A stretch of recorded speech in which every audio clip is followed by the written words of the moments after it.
everyone, my name is Sarah and this is my channel, So Sarah Sewed. Today's video is going to be dedicated entirely to knitting and in particular the jumper that I'm wearing today, and this is the Stripe Hype sweater by Veronika Lindberg or Kutovakika. I absolutely love my jumper and I want to tell you all about it. This pattern is written in sizes from extra small to 5XL and I made a size large for mine. So the pattern recommends that you have about 8 to 12 inches of positive ease. So I went with the size large that gave me about 10 inches of positive ease. I have to admit I didn't make a gauge swatch for this one. I just went for it and I'm really happy with the way it turned out. The pattern uses 8 ply or DK weight yarn. The idea is that you have 5 different contrast colors and you work 3 stripes with each of those colors against your background color. You can be more creative and use more colors or fewer colors if you like, but I loved the original design, so I went with that. The pattern is knit up on a combination of 3mm and 4mm needles. So 3mm for the neckband and the cuff ribbing and 4mm for the rest of the body. So when it came to choosing my colors, I bought all of mine online from a shop called Great Southern Yarn. I'll read you a little bit from their website about their story. It says, our wool is sourced directly from single origin sources under ethical agreements with the farmer directly. Our suppliers are selected based on their quality of product as well as their treatment of the animals and sustainability practices. Our raw fleeces are then exported to New Zealand for scouring and then after scouring sent to design spun mills in Napier. The fibre is then sent to Great Southern Yarns as naked yarn in large 1 kilogram, 3 kilometre long cones. The cones are then separated to 100 gram hanks for dyeing and eventual scanning for sale. They're based on the central coast of New South Wales, and they say that their various hand-dyed colour ranges have been inspired by and named after Australian female artists and their paintings, as well as another range which is inspired by the Snowy Mountains. So the names were definitely interesting. I don't really know how to pronounce a whole lot of them, but I'll give it my best shot. I was lucky enough to receive a voucher for Christmas, I think, to Great Southern Yarn from my mum. And so I put that towards a purchase of my 5 skeins of the contrast colours. And it was tricky online to really know what I was buying. I chose 5 colours that I sort of hoped would work together. I wasn't really sure. When they arrived, I was extremely happy, but I'll go through what they are. So the base I chose is their SRS Merino, and that stands for Soft Rolled Skin Merino. And the site says it's cruelty-free and sustainable and sourced from non-mulesed sheep. The site claims that their yarn bases are luxuriously soft, and I can absolutely attest to that. These are so soft. I have worn this jumper several times with no other layer underneath. It was a beautiful, beautiful wool to work with. It felt lovely in the hands, and I would love to work with their yarn again. I loved it. So the first color I chose, and excuse my pronunciation because I'm not sure how to say it, but it's Wadbilliga, and that is this brown color. So that's the first one, and that is a national park in New South Wales. This blue one is called Judy Kassab. And Judy was an Australian artist, so she was a portrait artist. I'm learning all about these people as I do the research for this video. She was actually born in Vienna to Jewish parents, and a lot of her family, unfortunately, lost their lives at Auschwitz. But she managed to escape and moved to Australia and became an Australian citizen in the 1950s. This next one is also named after a town in New South Wales, and it's called Cancoban. And there's this beautiful, rich, rusty orange color. The next one has the easiest one to say, and that is Strawberry Saddle in this beautiful pink. And this last one, this beautiful green, is called Ellis Rowan. And Ellis Rowan was a botanical artist, and she was born in Melbourne in 1848. So there you go. They were the 5 colors I chose. Now, when they arrived, I was thrilled to see how well they worked together. And when I looked at those ones by themselves, I wasn't quite sure. But when I added the green in, everything just made sense. So I was really, really happy with these 5 colors that I ordered online. For the background color, I decided to go with a Bendigo Woolen Mills yarn. I'd actually never worked with Bendigo Woolen Mills before. And I tried the Whisper 8 ply. And this is in the colorway Magnolia. So I believe it's their natural undyed colorway.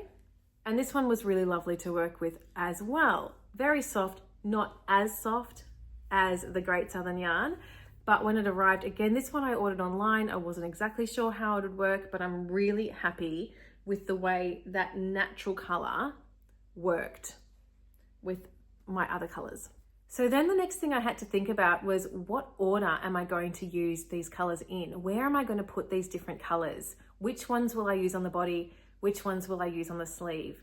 And I did look at a lot of people's versions on Instagram to help me get some inspiration of what I liked and what I wanted to do. And I think the main thing that I realized I wanted to do was to put quite a dark color right in the middle on the bodice. That was what I liked the look of the most when I was looking at different people's versions. So that's the order I decided for the bodice. And then I had my other two colors that I needed to place. And the main thing I really wanted to think about was getting as much contrast as I could. So I could see from the pictures that, from other people's pictures, that the first color of the sleeve was mainly going to line up with the middle of the bodice, and then the last color would mainly line up with the bottom and then beyond.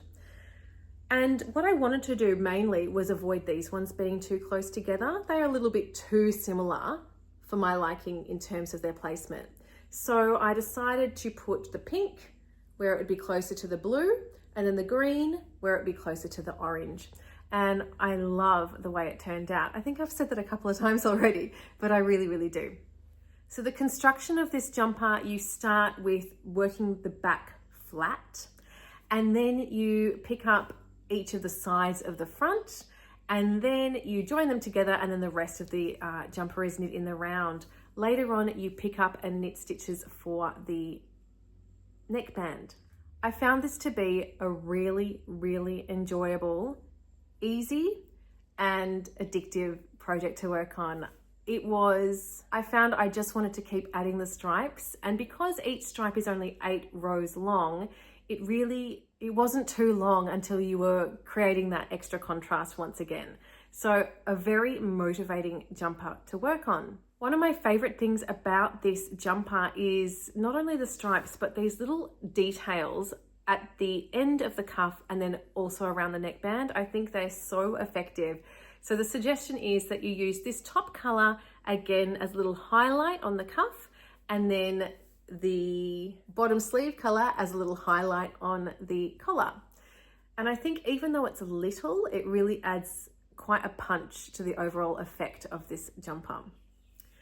I followed the instructions pretty much exactly as written, except for one thing, and that was my bind offs. The pattern suggests that you do an Italian bind off for all of the bind offs, neckband, cuffs, and the hemband, because that bind off gives you like that sort of invisible finish. It almost looks like, an infinity pool kind of edge. You just don't see where it finishes, it just disappears. However, I find the Italian bind off really time consuming and just not that enjoyable. And then at the end of the day, I just don't think it makes that much of a difference. Unless you're looking up really, really closely, no one's going to know what kind of bind off you used. So the main thing for me was keeping it stretchy. So I just used a Jenny's surprisingly stretchy bind off for all of my bind offs. All the ribbing that you can see on this jumper is a half twisted rib, which was really fun to knit. I don't think I've done one before, but it was pretty simple, a little bit more time consuming than a normal rib, but I love the effect of it, especially on the cuffs. I think it looks really, really cool. I generally use double pointed needles when I'm working on cuffs, and that's what I did with this one as well. And they came out pretty well. I had to be conscious of where I was changing over the needles to not have a gap, but I think I ended up with pretty even spacing between all of my rows. I was using the 5 double pointed needle method, so I had the stitches spread over 4 needles, and then I used my 5th one to knit the next stitches. This jumper took me exactly 2 months between casting on and casting off, which is pretty quick for me. As I mentioned before, I just wanted to knit it all the time. I was very motivated to continue, and I just got so excited every time I got to add another color in to see the jumper transform. especially when I got to the green. I did have to wait a long time to get to the green, but it was worth it. I've worn this jumper several times already. I've worn it to work already. I wore it to work today, and I'll put a picture in here of how I wore it today. So it was only about 15 or 16 degrees here in Melbourne today, and I have worn this jumper with a short skirt, tights, and boots, and I really like this look. I have also worn it with Arthur pants by So Liberated that I made in a black wool, and I have worn it several times casually on weekends with black jeans. I'm happy that we've had enough cold days since I finished making it at the start of September to get some wear out of it. In terms of difficulty, I honestly think this was a very easy pattern, probably one of the easiest jumpers I've ever made. I really think a beginner could manage this one pretty well. There aren't really any tricky techniques. I think the trickiest thing for me, it was probably picking up the stitches around the arms and around the neckband and just wanting to get close enough to the suggested number of stitches and making sure they were even all the way around. But apart from that, it really was quite a simple pattern to follow. And if you consider yourself a beginner but you'd like to try a jumper, I really do think this is an achievable one. Now that I've worn it a few times, you can see quite a bit of pilling starting to appear in the Great Southern Yarn colors, especially where my arms rub against my body. So I'm going to have to get a de-pillar to sort of get rid of some of that. The pilling hasn't really happened in the Bendigo yarn, but because of that soft, beautiful quality of the Great Southern Yarn, that is tending to pill a bit. So that's something to keep in mind if that is something that worries you and you're considering this yarn. There is some shaping in this pattern. There is some decreases that happen throughout the body, and I did put those in. There's also decreases that happen when you're knitting the sleeve.